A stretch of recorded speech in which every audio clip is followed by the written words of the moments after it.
오늘 말씀의 제목은 신앙 안에서 서로의 가치가 다를 때라는 제목입니다. 자, 성경이 부단히 우리에게 강조하는 것은 무엇이냐면 그 어떤 것보다 교회가 하나 되는 것이 중요하다라는 것을 말씀합니다. 물론 본질 안에서 하나 되어야 된다는 전제 조건이 있죠. 그러나 그 어떤 가치보다도 하나 되는 것이 중요하다는 것 성경이 누누이 말씀합니다. 오늘 본문은 소위 16세기 종교개혁자들이 아디아포라라고 이렇게 구별했던 것들이 있습니다. 그것이 무엇이냐면 무관심한 것이라는 뜻을 가지고 있거든요. 아디아포라, 그러니까 본질 외에 비본질에 속하는 영역에 대해서 논하는 때 아디아포라에 대한 것이다, 이렇게 이야기를 합니다. 오늘은 바로 그런 아디아포라에 대한 주제입니다. 그러니까 오늘 말씀에 이렇게 아주 그 구도를 짤막하게 말씀드리면 연약한 자들이 나와요. 근데 여기서 연약한 자들이란 어떤 자들인가? 유대교의 어떤 그런 그런 의식들을 아직도 그들이 예수님을 믿고 이제는 완전히 복음에 헌신된 사람들임에도 불구하고 그런 유대교의 그런 어떤 풍습을, 어떤 음식을 가려먹는 것, 그리고 어떤 절기를 특별히 구별해서 지키는 것에 아직도 그것을 굉장히 중요시하는 사람들이 있었기 때문에 그들을 지칭할 때 연약한 자들이다, 이렇게 구분하고 있고요. 반면에 이들보다 좀 더 담대한 이렇게 어떤 결단을 내릴 수 있는 복음 안에서 어떤 형식 안에 매이지 않는 그런 부류들이 이 로마 교회에 이렇게 섞여 있었던 것입니다. 근데 이들 안에 갈등이 자꾸 생기는 거예요. 어떤 신앙의 형식적인 그런 추구와 그런 문제들 때문에 우리가 모두가 하나님을 사랑하는 사람들이라고 그렇게 이야기하지만 우리가 추구하는 어떤 신앙의 형태들이 이렇게 어떤 경우에는 아주 극단적으로 차이를 보일 때도 있습니다.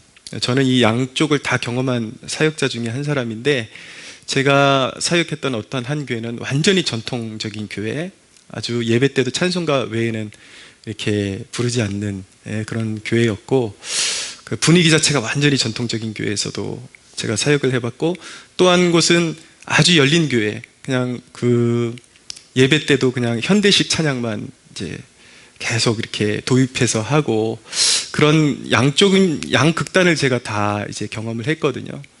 근데 제 개인적으로는 어느 것이 더 체질에 맞느냐라고 질문을 한다면, 저는 솔직히 열린 예배, 좀 더 확 이렇게 열리고 현대식 예배가 저한테는 훨씬 은혜를 흡수하는데 더 이렇게 이점이 많습니다. 그런 문화적인 분위기에서. 근데 제가 그러면은 전통적인 분위기의 교회 가면 은혜를 못 받느냐, 찬송가를 부르면 은혜를 못 받느냐, 저는 솔직히 말해서 어떤 이렇게 곡을 표현하는 방법은 현대식을 굉장히 좋아하지만, 추구하지만 찬양의 가사나 이런 것들은 찬송가가 훨씬 깊이가 있다라고 저는 생각합니다. 그럼에도 불구하고 이런 차이들이 있을 수가 있어요. 그리고 그것이 갈등이 될 때가 있습니다.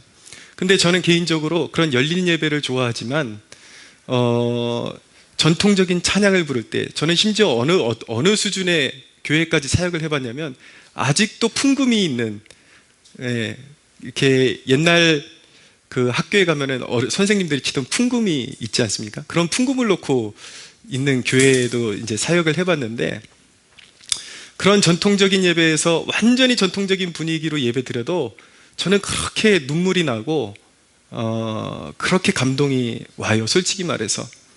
왜냐하면 제 영혼이 어떤 형식에 절대적으로 매여 있는 것이 아니라 그 형식이 내포하고 있는 경배에 나의 영혼이 집중하고 있기 때문에 조금 뭐 이렇게 어떤 박자감이나 이런 것들이 좀 거슬릴지는 모르겠지만, 그것이 제가 하나님께로 향하는데, 내 영혼이 향하는데 전혀 걸림돌이 되지 않는다라는 것을 고백할 수밖에 없는 것입니다.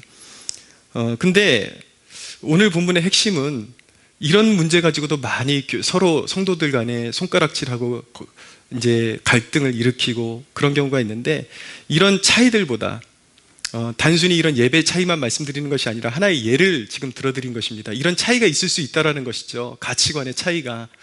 그런데 이런 차이보다 훨씬 더 중요한 신앙의 요소가 있다는 것을 우리에게 가르쳐주는 대목이라고 말씀드릴 수가 있습니다. 자, 하나씩 우리가 좀 본문을 짚어보면서 나아갈 텐데요. 먼저 1절을 다시 한번 보겠습니다. 1절 한번 같이 읽어볼까요? 시작. 믿음이 연약한 자를 너희가 받되 그의 의견을 비판하지 말라라고 말씀하죠. 믿음을 가지고 좀 더 과감한 선택을 할 수 있는 그런 사람들이 있는 반면에 좀 소심하고 어떤 그런 형식에 대해서도 굉장히 꺼려하는 사람들이 존재합니다.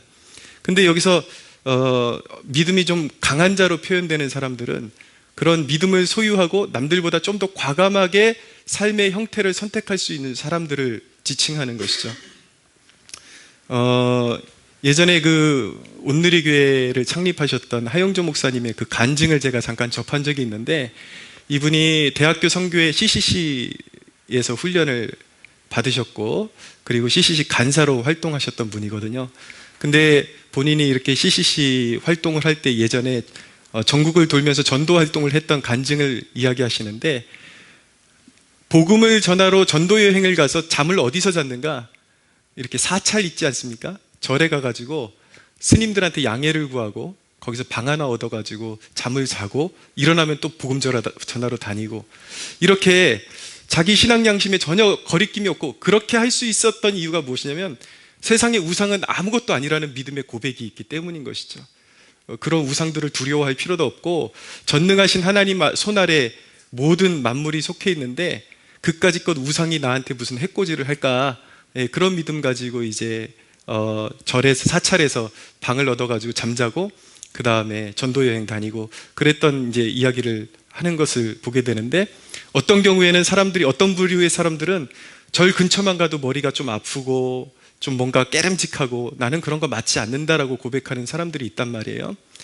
그렇게 똑같은 상황을 가지고도 서로 다르게 해석하는 부류들이 존재하는 것이죠. 우리 일상에서 가까이 순대 먹는 문제 있잖아요. 별거 아닌 것 같은데 이것도 어떤 약간의 갈등이 있거든요. 어떤 사람들은 믿음을 가지고 순대를 먹을 때 전혀 거리낌이 없이 먹는 사람들이 있습니다. 그런데 순대를 볼 때 좀 굉장히 꺼려하는 사람들이 있죠. 그러니까 이 사람들, 좀 이런 믿음을 가지고 좀 더 과감하게 선택할 수 있는 사람들은 이제 복음 안에서 그런 율법의 어떤 형식에 우리가 종속되는 그런 시대가 아니라 우리가 좀 더 과감하게 복음의 본질에 헌신하면 된다고 믿기 때문에 우리가 거룩해질 수 있는 방법은 오직 하나님의 말씀과 기도로 거룩해진다라는 그 믿음을 가지고 그렇게 행동하는 사람들이 있습니다. 그런데 오늘 말씀이 뭐라 그러냐면 믿음이 연약한 자를 너희가 받되 그의 의견을 비판하지 말라라고 말씀하고 있는 거예요. 그러니까 이것은 누구에게 당부하는 말씀이냐면 좀 더 복음의 원리로 과감하게 선택하고 행동할 수 있는 사람들에게, 자기 믿음의 양식을 가지고 그런 것들을 꺼려하는 사람들, 그리고 자신들의 믿음의 고백을 통해서 우리는 이런 거 절제하는 게 좋다라고 고백하는 사람들을 비판하지 말라, 업신여기지 말라라고 말씀하고 있는 것입니다. 2절을 계속해서 볼게요. 2절 한번 같이 한번 읽어볼까요? 시작. 어떤 사람은 모든 것을 먹을 만한 믿음이 있고 믿음이 연약한 자는 채소만 먹느니라. 어떤 사람은 먹을 만한 믿음이 있고 라고 말씀합니다. 이 사람은 보다 복음의 본질적인 의미를 깨달은 사람이라고 말씀드릴 수가 있습니다. 지금 이렇게 문맥에서 어떤 상황이냐면 유대교 풍습에 아직도 이렇게 젖어 있는 사람들은 예수님을 믿고도 이 유대인 음식 중에 코셔라는 그 음식이 있어요. 뭐냐면 피를 다 빼고 유대인들이 종교적인 관습대로 먹을 수 있는 그 조리법이 있거든요. 근데 그들은 예수님을 믿고도 여전히 그런 음식 아니면 먹으려고 하지 않던 사람들이 있었는데, 여기서 어떤 사람들은, 이 먹을 만한 믿음이 있는 사람들은 사람을 거룩하게 하는 건 아까 말씀드렸듯이 말씀과 기도밖에는 없다라고 믿는 반면에, 또 어떤 사람들이 있냐면 2절 하반절에 보니까 믿음이 연약한 자는 채소만 먹느니라 라고 말씀하고 있습니다. 믿음이 연약한 자는 채소만 먹는다. 이들은 가려 먹는 것이 그래도 하나님의 영광을 위해서 그래도 피도 쫙 빼고, 그리고 하나님이 구약 성경에 말씀하신 그런 어떤 음식의 그런 규율도 그래도 좀 지켜가면서 좀 가려 먹고 이러는 것이 하나님께 훨씬 영광이 된다라고 믿었던 사람들이죠. 근데 이런 신앙의 차이가 갈등이 된단 말이에요. 그래서 서로 비난하게 되는 것이죠.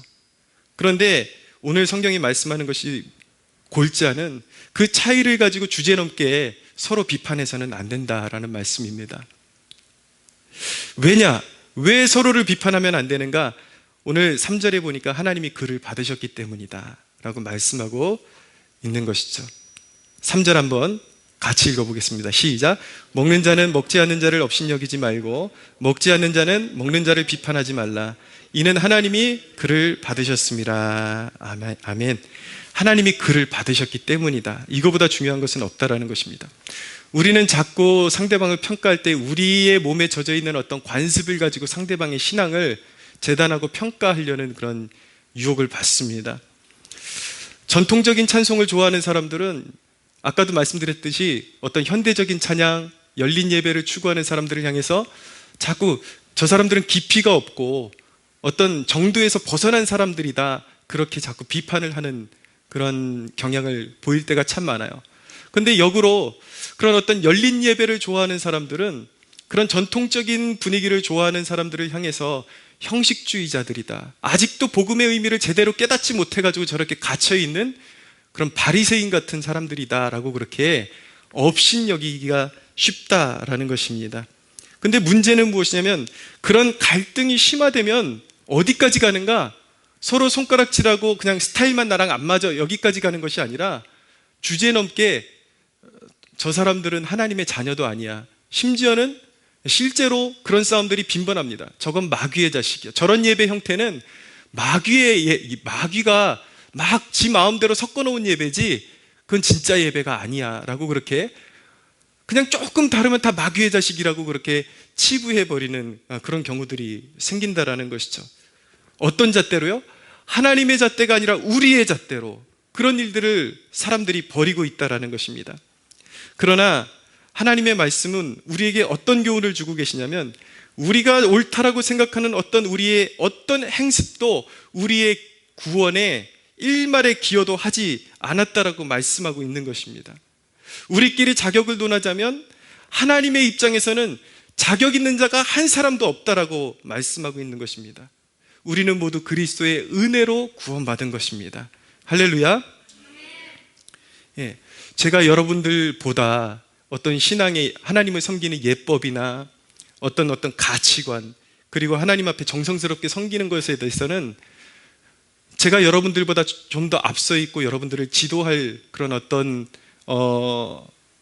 위치에 있다라고 볼 수는 있겠지만, 제가 여기서 여러분들에게 그런 어떤 하나님이 요구하시는 기준에 대해서 여러분들에게 선포하고 그럴 수는 있겠지만, 그 기준에 여러분들이 설령 잘 따라오지 못한다 할지라도, 아직은 버거워한다 할지라도 제가 제 기준을 가지고 여러분들 한 사람 한 사람을 속으로 판단하면서 저 사람은 하나님께 사랑받지 못하는 사람이야 라고 판단할 자격은 없다라는 것입니다. 우리가 서로에게 그래야 된다라는 것입니다. 왜냐하면 그 사람을 받은 것은 그 사람의 내가 생각하는 기준을 가지고 그 사람이 구원받은 것이 아니라 오직 하나님의 은혜로, 그리스도의 보혈의 은혜로 그가 하나님께 용납되었기 때문에 우리가 서로 받아야 한다라는 것입니다. 할렐루야. 특히 여러분, 어떤 사역자를 비판하는 일을 우리가 참 조심해야 되는데, 왜냐하면 4절에 그 말씀이 나타납니다. 4절에 남의 하인을 비판하는 너는 누구냐? 그가 서 있는 것이 서 있는 것이나 넘어지는 것이 자기 주인에게 있음에 그가 세움을 받으리니 이는 그를 세우시는 권능이 주께 있음이라 라고 말씀하고 있죠. 제가 조금 조심스러운 간증을 하려고 하는데, 제가 지금 드리는 그 간증이 절대 어떤 옳고 그름이 없다라는 뜻도 아니고 분별이 필요 없다라는 뜻이 아닙니다. 항상 우리가 그 진리의 밖에 있는 사람들이 어떤 이렇게 잘못된 은사들, 잘못된 것들이 분명히 있지만 우리가 나와 다른 은사를 가진 사람들을 평가할 때 조심해야 되는 것, 그것에 대해서 이제 제가 여러분들에게 좀 주의를 드리고 싶은데, 제가 한창 은혜 받을 때에 청년 시절에 막 이제 기도하면 뜨거워지고 그러니까 마음이 막 이제 막 높아지고 하나님에 대한 지식으로 막 채워지고 있을 때에 어떤 일이 있었냐면, 저희 아버님이 그 부목회자로 심우하고 계시던 교회에 어떤 은사를 이렇게 사용하는 사역자가 온다라는 소식을 듣게 되었어요. 저는 그때 다른 교회 다니고 있었거든요. 제가 새벽 제단 싸우면서 은혜 받은 교회가 있는데, 우리 부모님이 그 은사자가 어떤 은사가 있냐면 이런 은사가 있다라는 거예요. 헌금 봉투를 이렇게 보면은 그 사람의 영적인 상태가 어떤지 알고 파악하고 그 사람의 필요한 기도 제목이 무엇인지를 이렇게 예언식으로 말해주는 그러한 사역자가 온다 그래서, 제가 그 당시에 얼마나 속으로 좀 이렇게 비웃고 판단을 했는지 몰라요. 왜냐하면 이렇게 주위에 그런 모드들이 있었거든요. 그런 돈 봉투 보고 예언해 주는 게 그거는 사람이 만들어낸 가짜지 그건 진짜가 아니다. 그런 판단 의식을 가지고 하도 이제 저희 부모님이 한번 오늘만 나와보라고 그렇게 이야기를 하시니까 나가봤어요. 나가봤는데 찬양 스타일도 막 심지어는 뽕짝 스타일 너무 막 마음이 부딪히고 판단이 되는 거예요. 그 속으로 제가 지가 알긴 뭘 알아. 속으로 계속 지가 알긴 뭘 알아. 저희 부모님은 이제 저에 대해서 기도해주고 싶으니까 제 헌금 봉투에 이렇게 써가지고 이제 지혜를 구합니다. 뭐 이런 이제 기도 제목을 써가지고 올렸는데 제 이름을 읽으면서 너무 뻔한 얘기를 해주는 거예요. 지혜를 얻고 싶으면 잠언을 많이 읽어라라는 그런 이야기를 해주는데 제가 얼마나 화가 나든지요. 그건 나도 한다. 그건 나도 한다.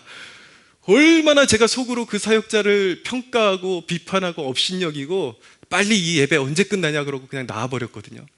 근데 그 다음날 제가 이게 몸담고 있던 교회 청년부에서 체육대회를 했는데 이렇게 뭐 거의 10m 이렇게 위에서 줄을 타고 내려오는 그런 이제, 근데 아래다가 큰 이제 매트를 받쳐놓고 그냥 뛰어내려도 안 다치게끔 하는 그런 거 가지고 막 서로 경쟁하는 그런 이제 게임을 했었습니다. 근데 그날 아침에 제가 이제 제 습관대로 말씀을 폈는데 딱 그때 저에게 눈에 확 들어온 말씀이 바로 이 말씀이었어요. 뭐냐, 남의 하인을 비판하는 너는 누구냐라고 말씀하시는데, 그게 평소에 그냥 이렇게 스쳐 지나가는 말씀 같지를 않고 너무 마음에 이거 나한테 지금 이렇게 들려주시는 말씀처럼 다가오는 거예요. 하나님이 나를 굉장히 괘씸하게 여기시는구나라는 그 섬뜩한 그 기분이 확 지나가는데, 그날 체육대회를 하는데 굉장히 높은 데서 줄을 타고 내려오는데 제가 순간 실수해가지고 줄을 놔야 되는데 줄을 붙잡고 그냥 쫙 미끄러져 내려오면서 손이 완전히 만신창이가 돼서 화상을 입어가지고 핏덩이가 돼버린 거예요. 정말 그런 일을 경험한 적이 있습니다. 제가 그때 배운 것은 나랑 좀 성격이 다르고 은사가 다른 사역자들에 대해서 함부로 비판하는 것을 하나님이 굉장히 싫어하시는구나 라는 것을 그때 몸으로 체험한 적이 있습니다. 왜 그런 일이 벌어지는가? 여러분들이 하나님과 관계가 정립되는 순간부터 하나님의 살아계심이 팍팍 와닿는 경험을 하게 될 것입니다. 왜냐하면 보세요, 운동하는 우리 이제 자녀들 이렇게 운동하는 체육관을 보내보면 체육관 관장이 남의 자식은 결코 벌 줄 수 없어요. 기합을 줄 수 없어요. 그러나 왜냐하면 상관없으니까 남의 자식 가지고 기합 주면 그것은 큰일 나죠. 그런데 이제 체육관에 입관하는 날부터 이제는 좀 근엄하게 하고 잘못하면 기합도 주고 체벌을 기합을 줍니다. 그렇게 되는 이유가 무엇입니까? 이제는 내 사람이고 이제는 그를 온전한 사람으로 만들어가야 될 의무가 생기기 때문에 이제 기합을 주는 것이죠. 하나님과의 관계도 그렇습니다. 하나님과의 관계가 정립되기 전까지는 우리가 무슨 짓을 해도 하나님께서 최후의 심판이 올 때까지는 그냥 간과하세요. 그러나 우리가 자녀와 하나님과의 관계를 정확하게 맺어지는 순간 하나님이 사사건건 개입하십니다.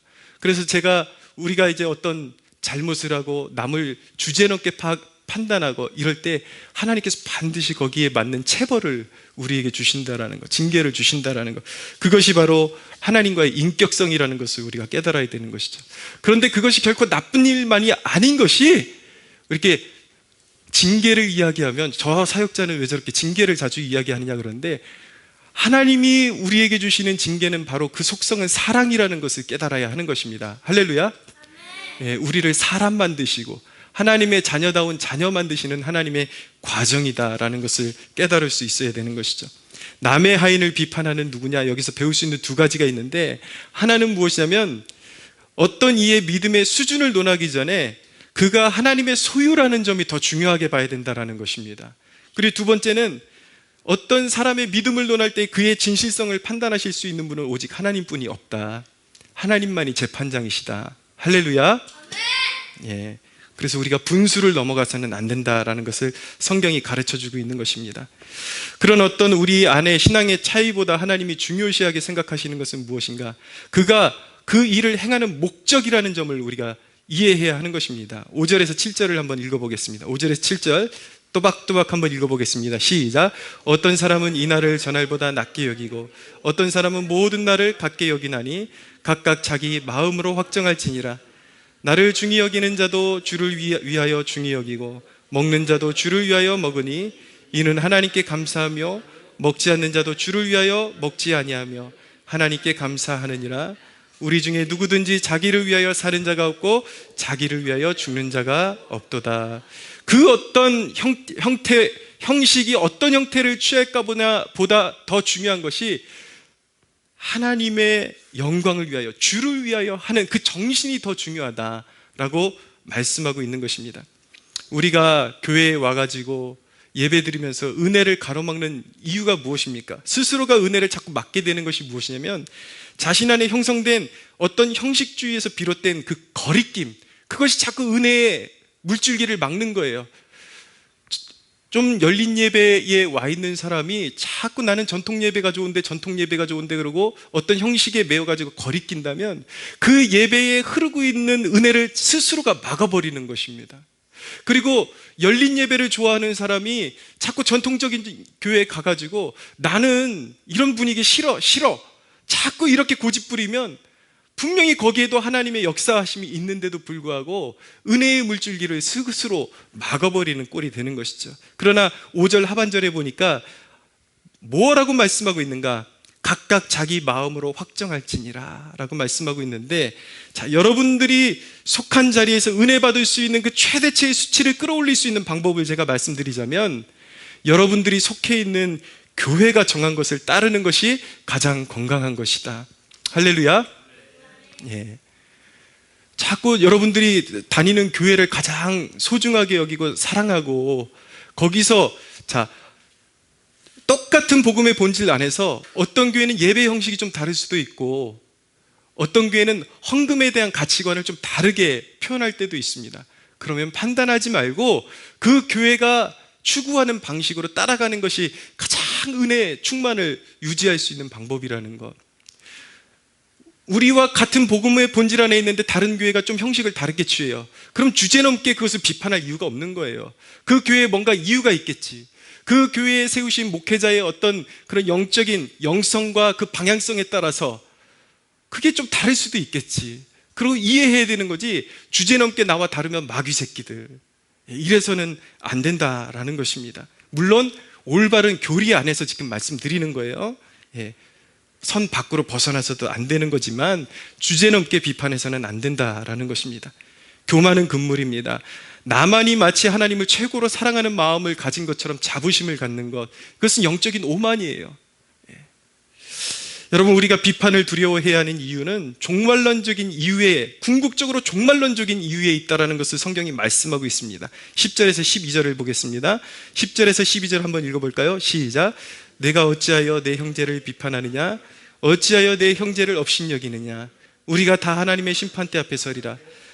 기록되었을 때 주께서 이르시되 내가 살았노니 모든 무릎이 내게 꿇을 것이요 모든 혀가 하나님께 자백하리라 하였느니라. 이러므로 우리 각 사람이 자기 일을 하나님께 직고하리라. 아멘. 우리가 입으로 떠들고 다니던 스스로가 잘난 줄 알고 비판하고 헌신은 이런 것이야, 믿음은 이런 것이야 라고 그렇게 입으로 떠벌리고 다녔던 그 모든 것들이 최종적으로 그리스도의 심판대 앞에, 우리 모두가 하나님의 심판대 앞에 서게 되는데, 우리가 지금 떠들고 다니는 것으로 믿음의 진위성이 판별되는 것이 아니라 사람의 중심을 보시는 하나님께서 그 심판대 앞에서 정확히 가려내시겠다라는 것입니다. 우리가 얼마나 진정으로 주님께 우리의 삶을 드리고 진정으로 믿음으로 살았는지는 그 판단은 하나님께서 하시기 때문에 절대로 남을 함부로 판단해서는 안 된다라는 것입니다. 참소하는 것이 얼마나 하나님 앞에서 큰 죄인지 우리가 깨닫는 겸손함이 있어야겠습니다. 오늘 전체적인 이 내용을 통해서 제가 짤막하게 3가지 적용점을 나누려고 합니다. 첫째는 하나님 앞에서 자녀들이 어떤 형식을 취하거나 지식을 취하는 것보다 주님이 더 기뻐하시는 것은 교회가 하나 되는 것이다 라는 것입니다. 빌립보서 2장에 있는 말씀 좀 읽어드립니다. 그러므로 그리스도 안에 무슨 권면이나 사랑의 무슨 위로나 성령의 무슨 교제나 긍휼이나 자비가 있거든 마음을 같이하여 같은 사랑을 가지고 뜻을 합하여 한 마음을 품어 아무 일에든지 다툼이나 허영으로 하지 말고 오직 겸손한 마음으로 각각 자기보다 남을 낮게 여기라. 낮추라는 것이 아닌 남을 더 인정해 주라는 것입니다. 할렐루야. 요한복음 17장 22절에서 예수님께서 십자가를 지시기 전에 대제사장의 기도를 하나님 아버지 앞에 올려드리면서 예수님의 꿈이 무엇인가? 교회가 하나 되는 것. 하나님께서 삼위일체가 하나 되시듯이 하나님의 자녀가 이 땅에서 하나 되는 것이 주님의 꿈이라고 말씀하고 있는 것입니다. 저는 여기에 거룩한 교회론이 녹아있다라고 믿습니다. 세상에 관영한 악과 대적할 수 있는 유일한 곳은 교회밖에 없습니다. 절망에 빠진 세상을 치유할 수 있는 곳도 교회밖에는 없습니다. 그렇기 때문에 하나님 앞엔 교회가 건강한 것보다 더 소중한 것은 없는 것입니다. 두 번째 적용점은 무엇이냐면 남보다 우리가 각 사람이 더 깨달은 영적인 비밀이 있다면 그것을 내세워서 교회를 어렵게 만들거나 분열시키는 데 쓰임받지 말고 조용히 섬기라는 것입니다. 사도행전에 보면은 아볼로라는 사람이 굉장한 웅변가였어요. 설교를 너무 잘하는 사람인데 성경이 아볼로를 말할 때 요한의 세례 외에는 알지 못했다라고 그렇게 말씀하고 있습니다. 뭔가 복음이 완결된 입장에서 봤을 때 뭔가 부족해요. 성령의 사역에 대해서 좀 부족해요. 지혜가. 그래서 브리스길라와 아굴라라는 사람이 오히려 이 아볼로라는 사람을 데려다가 책망하고 그 어떤 무한하게 만든 것이 아니라 조용히 데려다가 자신들이 깨달은 복음의 비밀을 아볼로에게 설명을 해줘서 아볼로가 더 풍성한 복음의 비밀을 깨닫고 사역할 수 있도록 도와주죠. 이것이 바로 우리 그리스도인들이 취해야 될 자세라는 것입니다. 우리가 성도 간에 서로 나는 이 비밀을 깨달았는데 이렇게 신앙생활하니까 훨씬 축복이 되던데 그것을 알았는데 내 주위에 있는 성도들은 그것을 잘 알지 못하고 잘 지키지 못해요. 그럼 그것을 가지고 분란을 만들고 정죄하지 말고 조용히 개인적으로 교제할 때 나는 신앙생활 이렇게 하니까 참 좋더라. 하나님이 이런 은혜를 주시더라. 이렇게 간증을 통해서 성도들이 더 신앙의 견고함과 더 풍성한 은혜를 누릴 수 있도록 끌어주는 것이 중요하다라는 것입니다. 할렐루야. 세 번째, 강한 자가 약한 자를 배려하는 게 맞다라는 것입니다. 우리가 일상생활에서 아까 순대 얘기했잖아요. 근데 어떤 사람들은 믿음을 가지고 순대를 거리낌 없이 먹을 수 있는 사람이 있는데 상대방은 순대를 먹을 때 자꾸 양심에 가책을 느끼고 꺼려해요. 그러면 어떻게 하는 것이 더 아름다운 것인가? 순대를 먹어도 거리낌이 없는 사람이 상대방을 존중해지고 일부러 상대방이 보는데 너는 믿음이 없으니까 그거밖에 안 되라는 그런 교만한 마음과 우쭐대는 마음 가지고 막 상대방이 막 양심이 부딪혀 하는데도 그 앞에서 그것을 먹으려고 고집부리기보다는 나랑 교제하는 사람이 그런데 거리끼는 사람이면 믿음이 강한 사람이 믿음이 약한 사람을 배려하는 것이 맞다라는 것입니다. 그래서 서로 아름답게 신앙생활 해야 된다는 것이죠. 우리가 그런 것들을 더 먹는다고 행복해지는 것도 아니고 더 거룩해지는 것도 아니고 무엇을 손해보는 것도 아니다. 할렐루야. 서로 간의 믿음을 북돋아주고 세워주는 것이 더 중요하다라는 것입니다. 여러분, 누군가 그랬습니다.